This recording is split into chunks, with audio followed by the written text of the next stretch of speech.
Alonso. I am a linguist and an anthropologist. I hold a PhD from the City University of New York.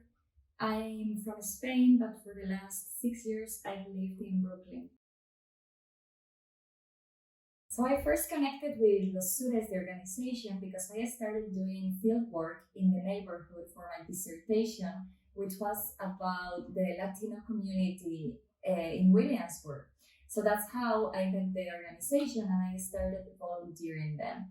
Some months after that, the pandemic started, and we decided to do a research about that and about how the neighbors were living that situation. And the findings were so interesting that we decided to share them with the community, and we thought that the best way to do so would be at El Museo de los Sures, and that's how I got connected with El Museo too.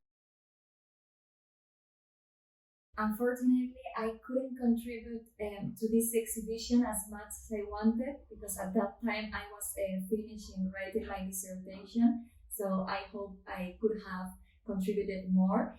But I did collaborate in building the archive, building the collection. I also did some translations, because everything in the exhibit was bilingual.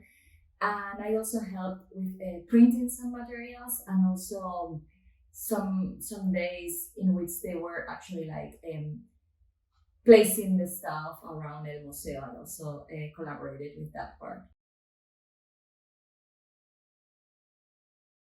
For me, the greatest achievement of the neighborhood activists has been managing to stay in the neighborhood, which is highly gentrified, and they have managed to keep it for the community, to actually become a community, and also organizing politically and finding resources for them, mobilizing their voice to be heard, and actually being very successful in getting those resources, in making themselves heard, and in staying there at Los Sures.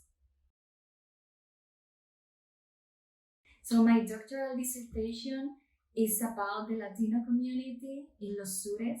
It is a dissertation that focuses on community activism, and especially on the political role of voice and communication in community activism. So what I study in my dissertation is how a group of people come to see themselves as a community, and then what do they do in order to not only be in a community, but to become a political subject that mobilizes its voice in order to fight politically for their own objectives, such as staying in their neighborhood, having a healthy and good neighborhood in which they can live as a community, which respects their cultural, linguistic, political, and economic situation as a community.